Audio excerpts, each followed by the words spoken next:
What happens when the laughter fades, but the pain lingers? But I'm glad you're here. Really? No! They were the heart of 70s sitcoms, beaming into our homes with every punchline and smile. But when the cameras stopped rolling, real life told a much darker story. I'm just tired of it. You're tired of the whole thing? I'm tired of defending my character everywhere I go. Freddie Prinze died at just 22. Erin Moran faded from the spotlight, facing years of hardship and illness. Robert Reed masked his truth in silence, while Dana Plato's fame unraveled into chaos and tragedy. These are the stories behind the smiles, raw, real, and unforgettable. This is the most tragic deaths of 70s sitcom stars.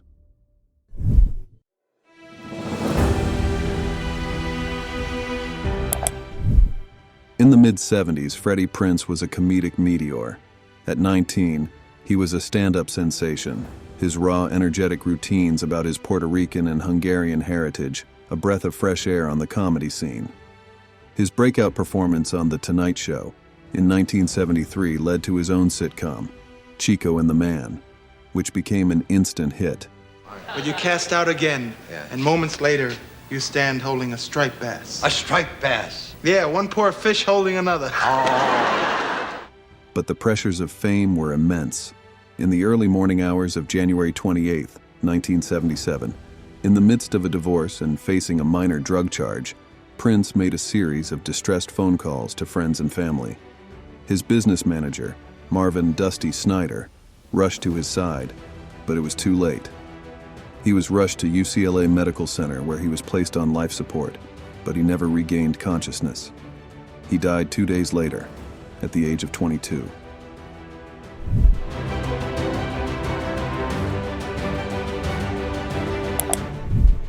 For a generation of television viewers, Erin Moran was the quintessential girl next door, the spunky Joni Cunningham on the long-running sitcom Happy Days. Help! I'm being held prisoner in my room! But after the show ended, Moran struggled to find her footing. The roles dried up and she found herself in a downward spiral of financial hardship and personal turmoil. In 2010, she lost her California home to foreclosure. She and her husband moved to a trailer park in Indiana, but their troubles continued. In 2017, Moran was diagnosed with squamous cell carcinoma, a form of skin cancer. The disease progressed rapidly, and on April 22, 2017, she was found dead in her home. She was 56 years old. I got a phone call and they said, "Oh, Erin has passed away." It's a terrible shock for me. An autopsy revealed that the cancer had spread to her spleen and brain, and that she had fluid in her lungs. It was a tragic end for an actress who had brought so much joy to so many.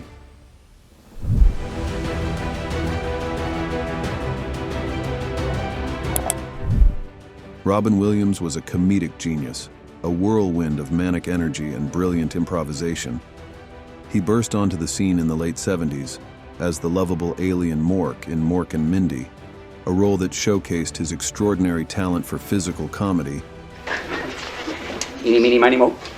You die.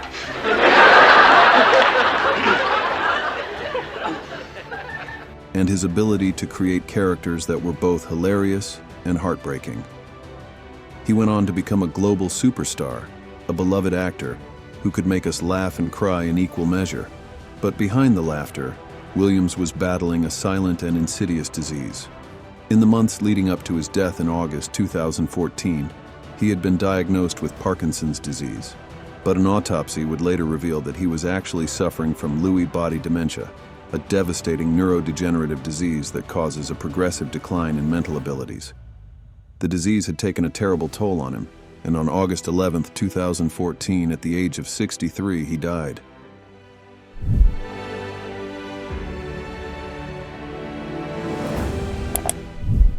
To millions of viewers, Robert Reed was the perfect father, the wise and patient patriarch of the Brady Bunch.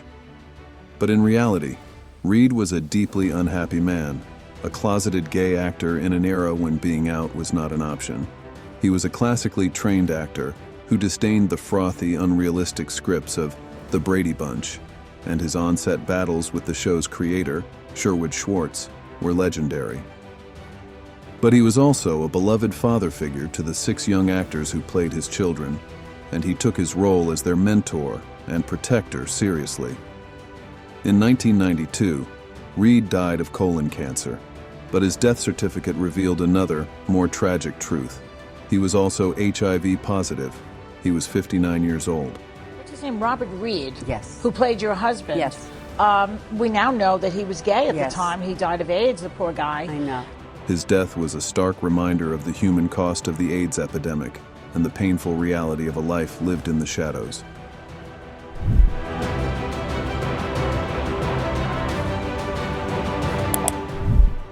Jack Soo was a groundbreaking actor, a pioneer who broke down barriers for Asian American performers in Hollywood. He was a familiar face on television for decades, but it was his role as the droll, coffee-making detective Nick Yamana on the classic 70s sitcom Barney Miller that made him a star. Barney, is your mother from Killarney? Soo was a master of the deadpan delivery, his understated performance a perfect foil for the show's more manic characters. But in 1978, during the show's 5th season, Soo was diagnosed with esophageal cancer. He underwent surgery and treatment, but the cancer returned. He died on January 11, 1979. At the age of 61, the writers of Barney Miller paid tribute to him with a special episode, a moving and heartfelt farewell to a beloved colleague and a true television pioneer.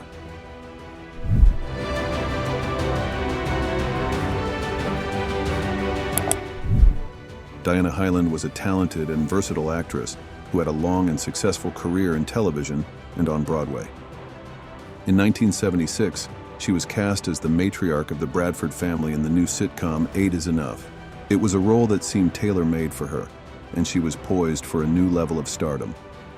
But just as the show was about to premiere, Highland was diagnosed with breast cancer. She underwent a mastectomy, but the cancer had already spread.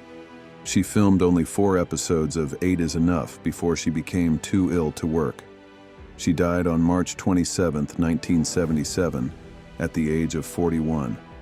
Her death was a devastating blow to her family, her friends, and her co-stars, including a young John Travolta, with whom she had fallen in love during the filming of The Boy in the Plastic Bubble.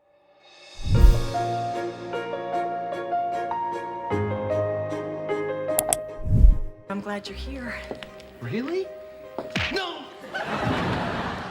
John Ritter was a master of physical comedy, a gifted actor who could make us laugh with a simple pratfall or a well-timed double take. He was the undisputed star of the hit 70s sitcom, Three's Company, his portrayal of the bumbling but lovable Jack Tripper, a television icon. After Three's Company, Ritter went on to a long and successful career in television and film.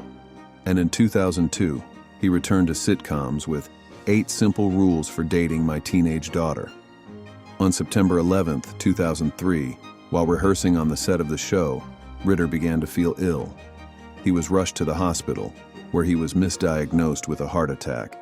In fact, he was suffering from an aortic dissection, a tear in the inner layer of the aorta. By the time the correct diagnosis was made, it was too late. He died on the operating table at the age of 54.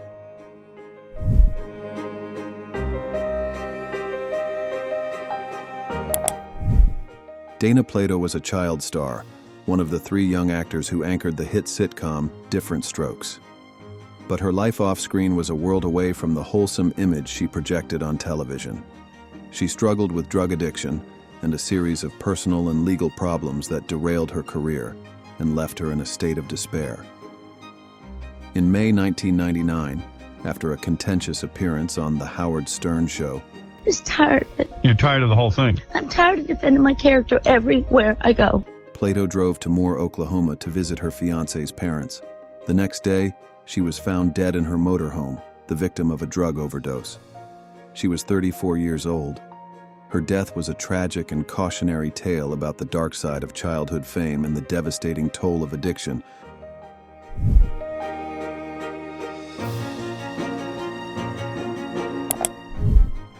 All right, what can I get you, Raj? Babysitter. Oh, man, we just sold the last one. Shirley Hemphill was a force of nature, a larger-than-life personality with a quick wit and a booming laugh. She was a stand-up comedian who found fame as the sassy, no-nonsense waitress Shirley on the 70s sitcom What's Happening? Hemphill was a scene stealer, her hilarious and heartfelt performance a key ingredient in the show's success. After What's Happening ended, she returned to her stand-up roots, touring the country and making people laugh. But on December 10, 1999, she was found dead in her West Covina, California, home. She was 52 years old. An autopsy revealed that she had died of kidney failure. It was a quiet and solitary end for a woman who had brought so much laughter to the world.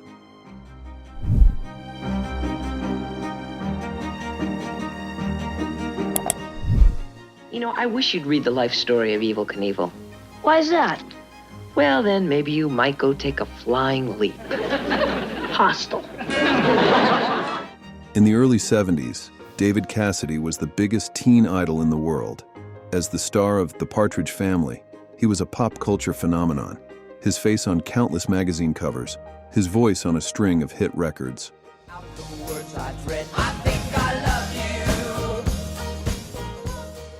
But the bubble burst and Cassidy found himself struggling to escape the shadow of his teen idol past. He battled alcoholism for decades, a disease that ravaged his health and his career. In 2017, he announced that he was suffering from dementia, but he later admitted that his memory loss was the result of his drinking. In November of that year, he was hospitalized with liver and kidney failure. He died a few days later at the age of 67. His last words, according to his daughter, were, "So much wasted time."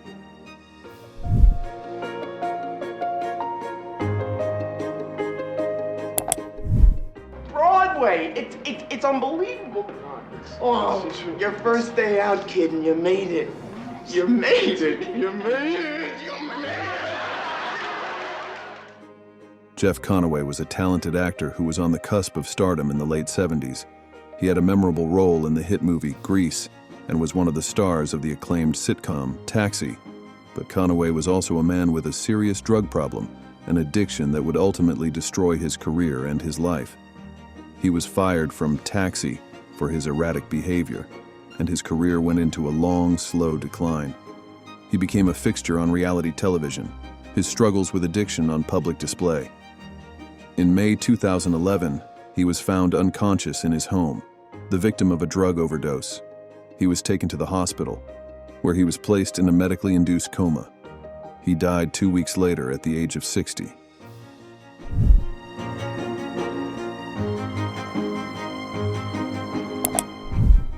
Ted Knight was a beloved character actor who was best known for his role as the pompous, dim-witted news anchor, Ted Baxter, on The Mary Tyler Moore Show. It was a role that earned him 2 Emmy Awards and made him a household name. Oh, I'll take care. Oh, no. Dean, I insist. Let me split it. Okay? Yeah. Thanks, Dean. After The Mary Tyler Moore Show ended, Knight went on to star in his own sitcom, Too Close for Comfort. But in 1985, he was diagnosed with colon cancer. He continued to work, but the disease took its toll. He died on August 26, 1986, at the age of 62. His death was a great loss to the entertainment world, a sad end to a life that had brought so much laughter to so many. They brought comfort, comedy, and charisma into living rooms across America, but fame came at a cost many of them couldn't outrun. Were they failed by the system, or simply forgotten too soon? Share your thoughts in the comments. Whose story moved you the most?